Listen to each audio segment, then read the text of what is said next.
Hello everybody and welcome to another edition of Get Ready for Game Night.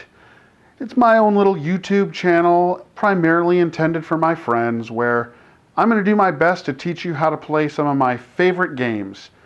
Today, I'm going to be teaching you how to play Mombasa, a sort of hybrid Euro game, meaning many different primary mechanisms, designed by Alexander Pfister, who is quickly becoming one of my favorite designers, published by R&R Games. It's a little bit of a brain burner, but it should be fun. So let's get ready for game night. The main idea behind Mombasa is every player is basically investing in the continent of Africa, and there are several ways that you can invest. The overall object of the game is to have the most money at the end. Money translates directly to victory points. And there's several ways to earn money in the game. One way is by investing in the 4 different companies that exist in the game. Now, the companies are represented by these 4 areas here. You have the Cape Town Company, St. Louis, Cairo, and Mombasa. Now, each of these companies is going to be worth a certain amount of money at the end of the game, depending on how many of these little houses or trading posts come out in the game. So for example, as we zoom in here, St. Louis, as this trading post comes off onto the board, you see a coin marker that's now worth $1 per share. And now it's worth 2, and now it's worth 3, and so on. As these come off, some of them are blank, and the ones along the bottom, you can see here, have 2 coins. So if this were the situation at the end of the game, 2, 3, 4, 5, 6, and you had 6 shares in St. Louis, you would get 36 points. And the same applies to the other 4 companies as well. And in fact, that's the main way you're going to score points in this game, is by cashing in your stocks in each company at the end of the game. We'll take a closer look now at the player boards, because the other way you will score points is down here on the 2 tracks that you have. So you have over here the diamond track, and if we move these cards out of the way, this is called the bookkeeper track. Take the player pawns off. As you move the diamond along the diamond track, you'll cross over these various thresholds with numbers on them.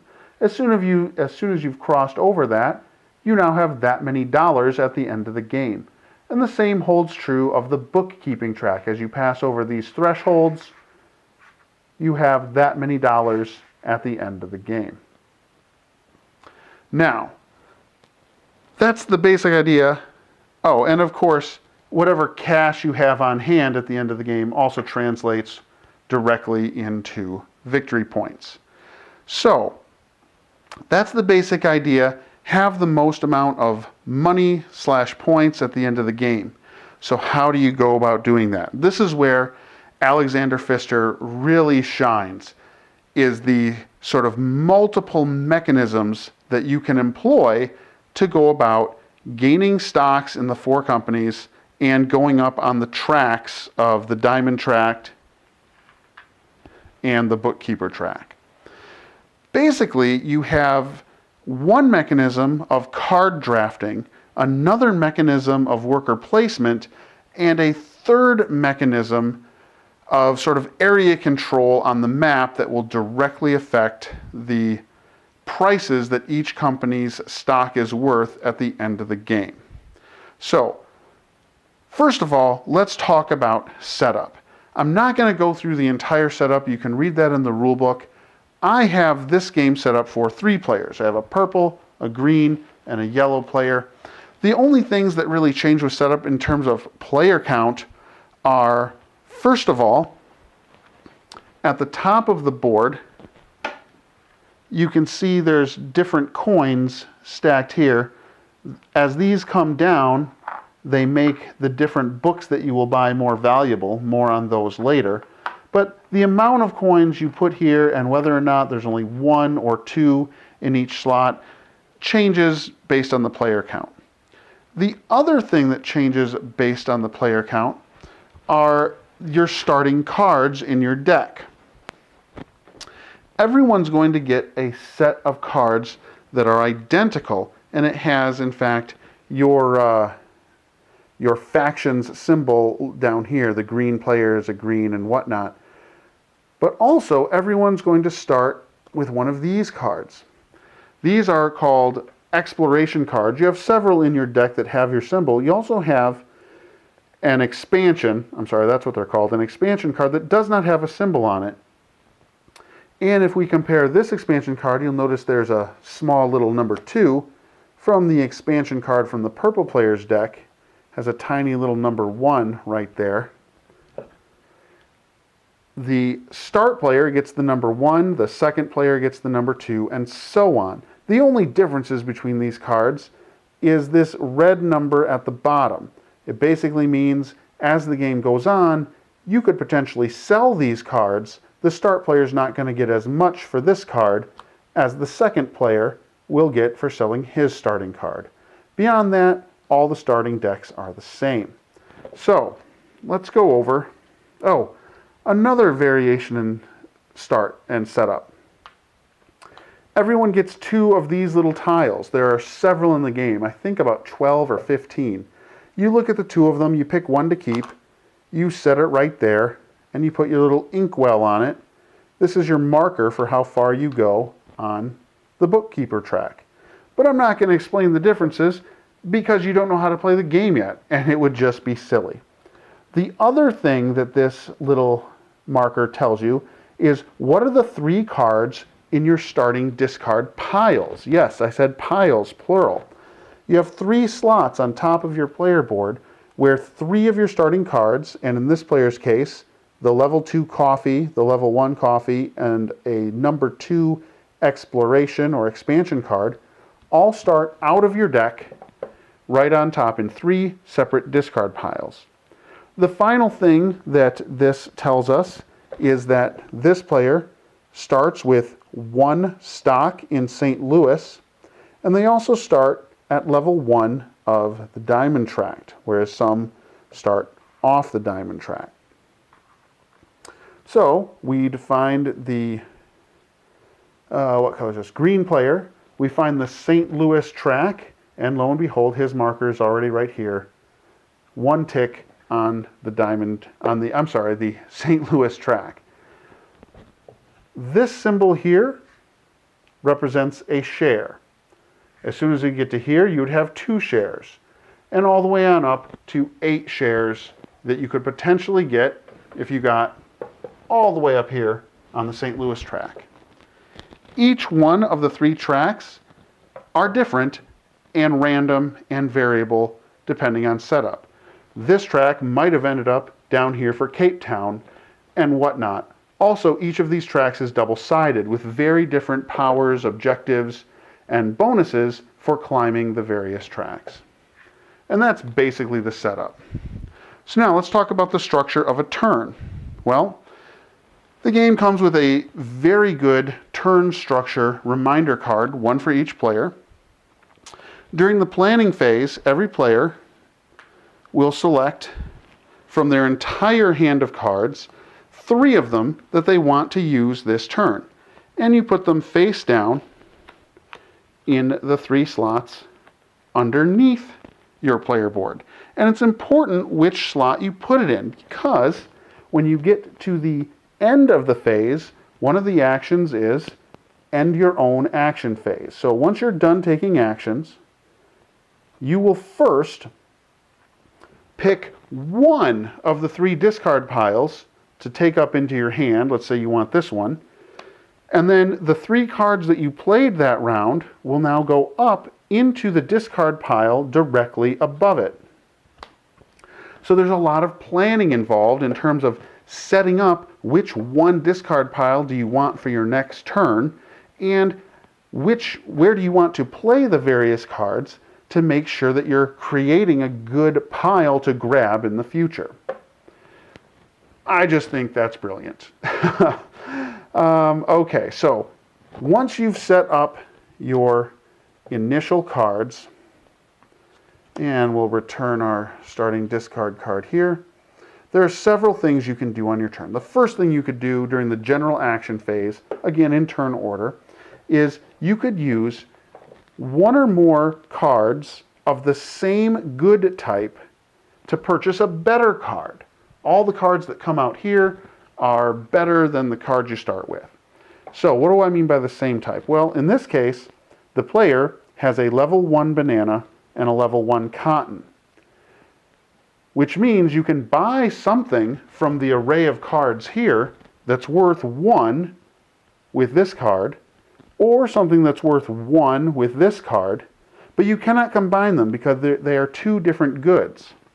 But if, say, instead of cotton we had a banana here, you can combine all your bananas to purchase something worth 3 from the card array. And how do the costs work? Well, you'll notice every single card has a red number in the lower right corner, and then right next to it in the card slots there's a modifier. That's the cost of the card. This card would cost $3 to get.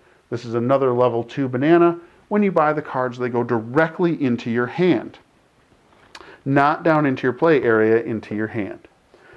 So that's one thing you can do.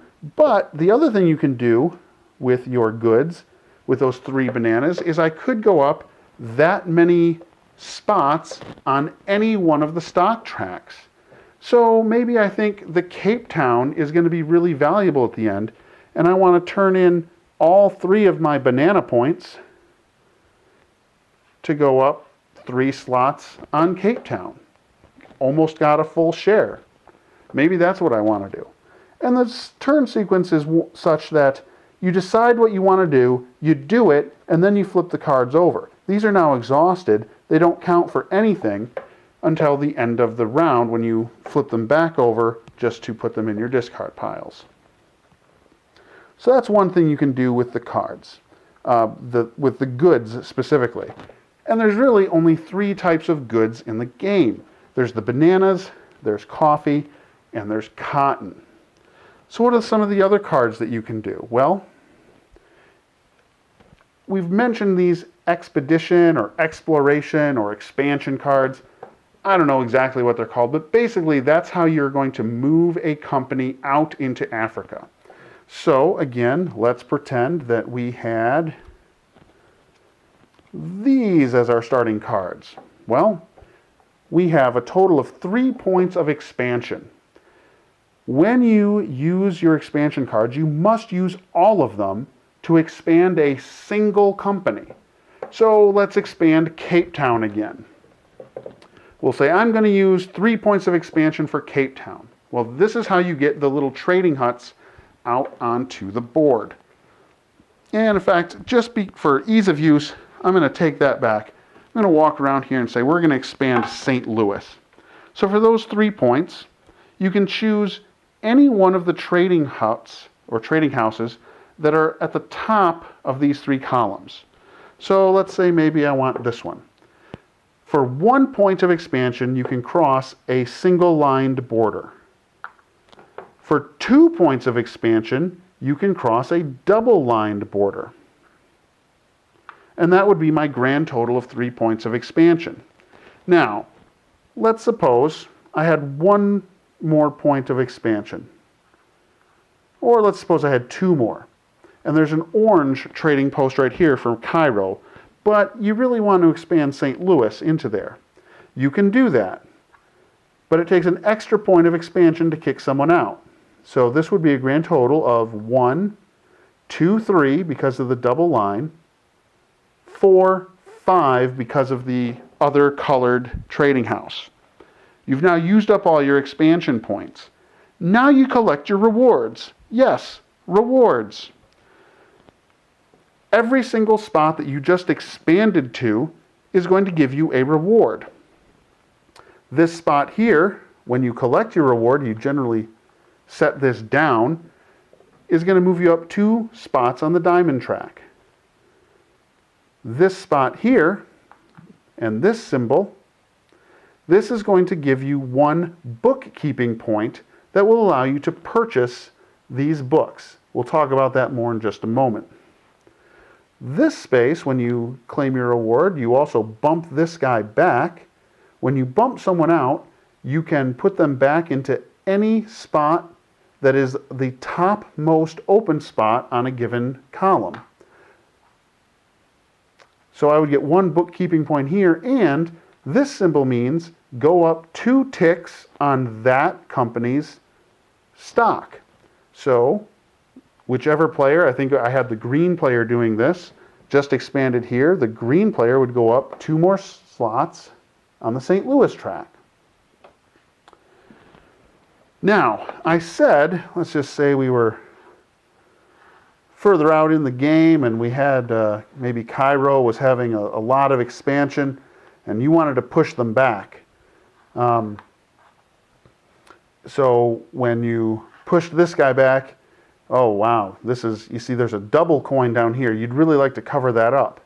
There is the rule that once a double coin has been exposed, it can never be covered again. So you can put it in this column, but it would have to go here. So the better move might be to go there, because that's the advantage of getting down to the bottom. Once these double coins are exposed, they can never be covered up again. All right, so that's how expansion works. There are a few points on the board that I will point to. This area here completely surrounds this area here. And you have the similar scenario down here where you have a very valuable central spot that is surrounded by nothing, which means you would have to expand, say from here to here for 1 point, and then from here to here for a 2nd point. You don't get any bonus for this trading hut. It just has to be there in order to allow you to reach this center area. So that's a second thing you can do on your turn, is you can use all of your expansion cards to expand a single company. Okay, now let's talk about the other action you can take during the general action phase, bookkeeping. Now you may have noticed I've reset the board a little bit and I've also adjusted the lighting. Still trying to figure out this whole YouTube lighting digital camera thing.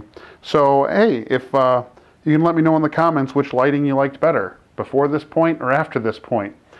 So let's talk about bookkeeping. First, we have to talk about the concept of bookkeeping points. And bookkeeping points are represented by this little purplish square with the quill next to it. Whenever any game effect gives you bookkeeping points, you spend them immediately. And you're going to spend them here to pick up these new books. So let's zoom in and take a look at what those actually do. Okay, so you'll notice that there are different colors of books that are labeled A, B, and C. When you spend bookkeeping points, you can see the cost of acquiring the books is along the top. A's and B's are 1, C's are 2. Whatever leftover bookkeeping points you have, or I should say you always have the option, you can trade them in for $1 each. But let's say you really wanted this book here, because you can see the requirements for this book are 2 cotton and 2 bananas. That would cost you 1 bookkeeping point. You'd pick that up and immediately replace it with another A-level book. And you notice that this one right next to it also requires cotton and banana, so those will work well together. You'll see why in a second. And of course, that would be replaced. So that would have required 2 bookkeeping points. If you had a third, then maybe you decide you're going to trade that last one in and just pick up $1. I should say, for the purposes of teaching and my own game collection, these metal coins do not come with the game. These are an aftermarket thing that I bought. The game itself comes with cardboard coins, pretty standard stuff.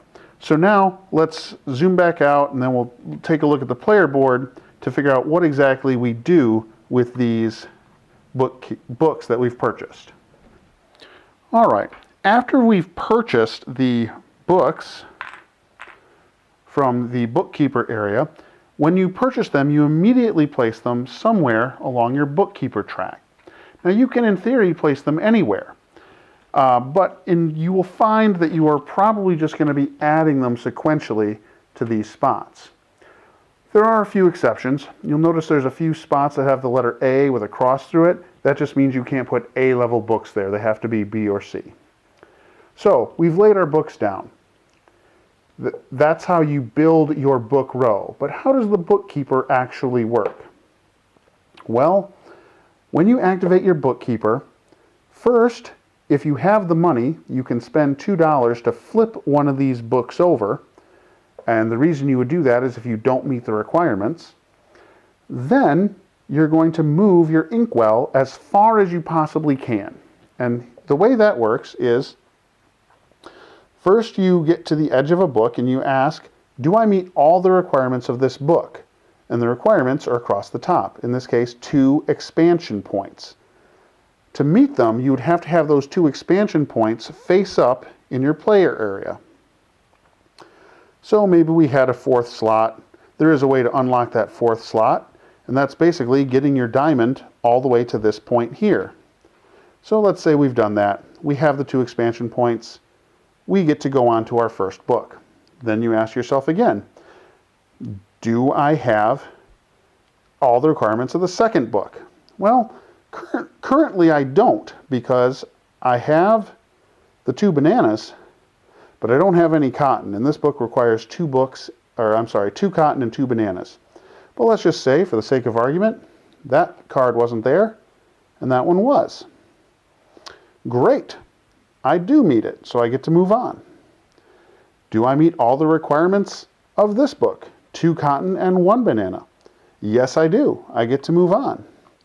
Then I would be forced to stop because there's no other book. I would also be forced to stop if the next book in line was a book that I did not meet all of the requirements of. You can now see the advantage. Let's say this was 2 coffee and 2 bananas, which I did not meet the requirement of. It might be to my best interest to pay the $2 to flip that over. And now I could skip over that one and go straight there. Whatever book you stop on, you immediately gain the benefit of the bottom half of that book. In this case, $1. You're not allowed to stop on a book that's flipped over. You're not allowed to flip over more than 1 book when you activate the bookkeeper.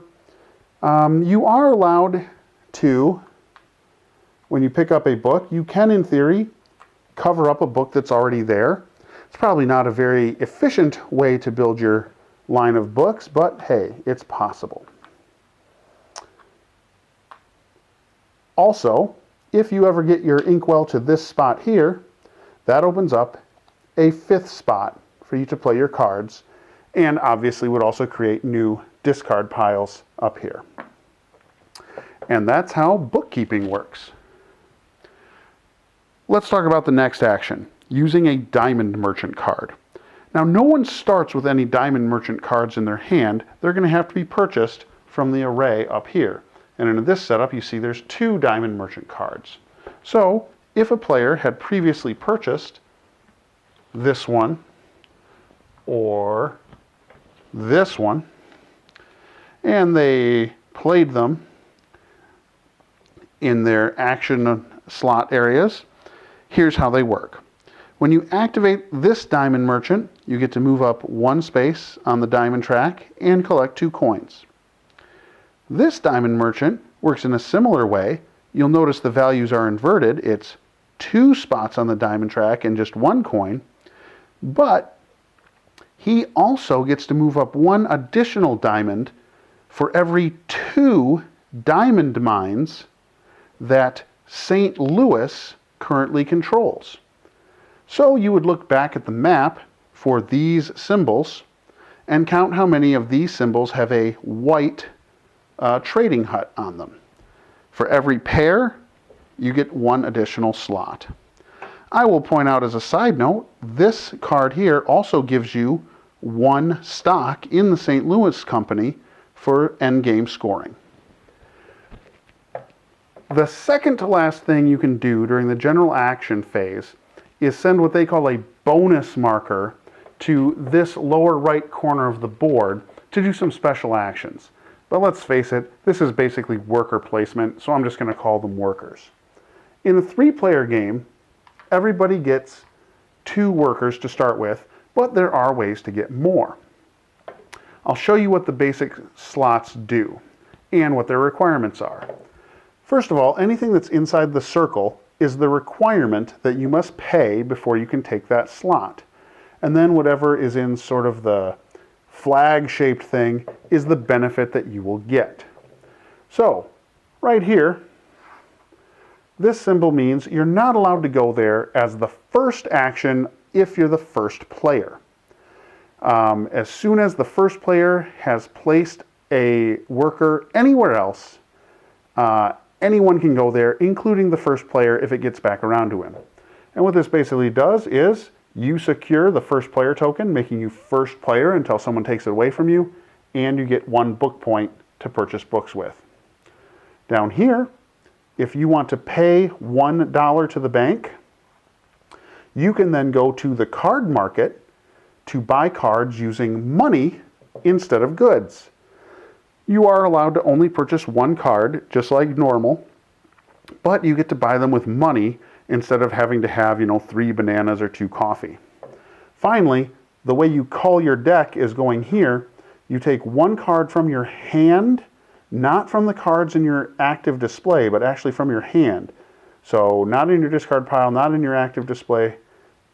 Take it totally out of the game, and you will gain the money printed in the lower right corner. So for instance, this card here would gain you $2 plus a bonus of 2. So that's the way you can get less than desirable cards out of your deck. These 4 slots here are ways to increase your stock in the 4 companies: Cairo, St. Louis, Cape Town, and Mombasa. But in order to do that, first, you must demonstrate that at the time you put your worker there, you have the most coffee, cotton, bananas, or expansion points showing in your action area beneath your player board.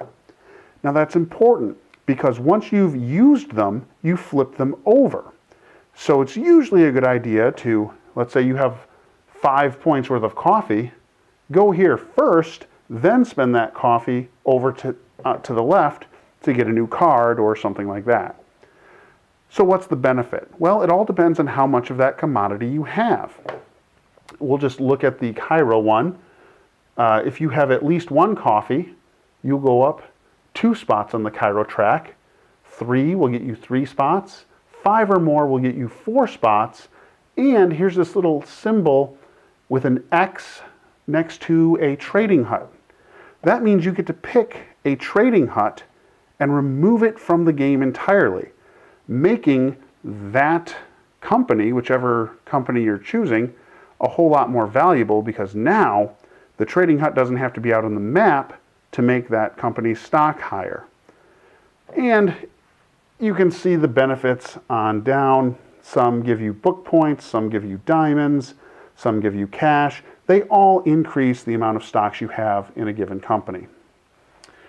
These last 4 spots here cost money to go there. And when you go there, you get these, you are reserving the right to take these 4 bonus cards. You do not take the bonus card right away. You take them at the end of the round for use in the next round. This bonus marker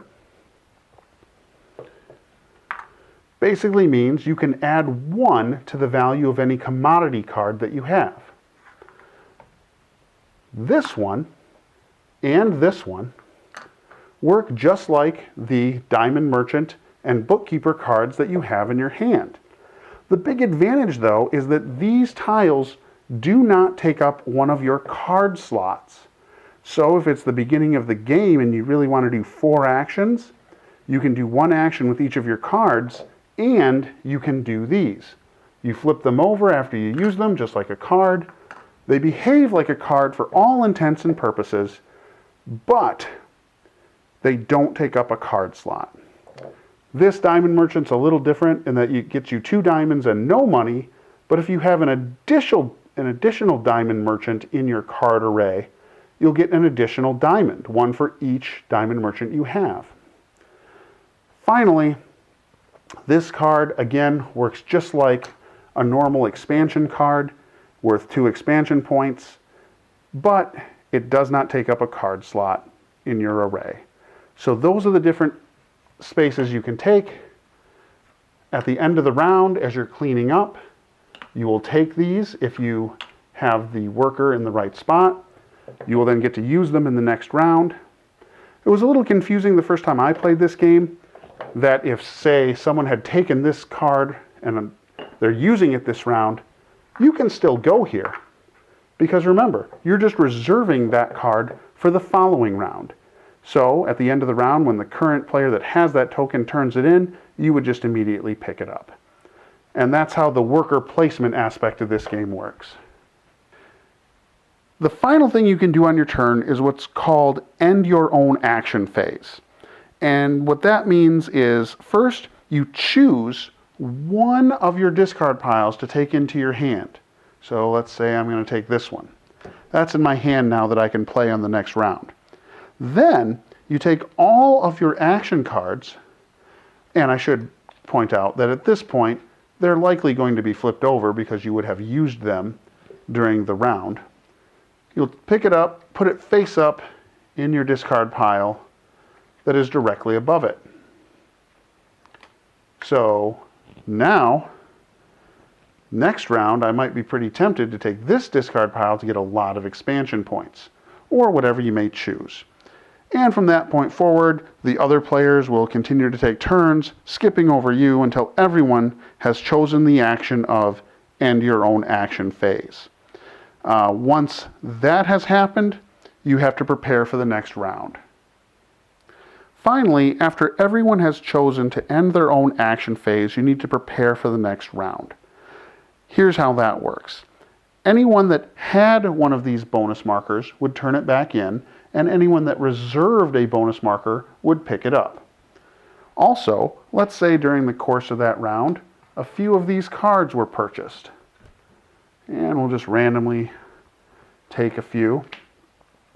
What happens is, any card remaining in this first column is eliminated.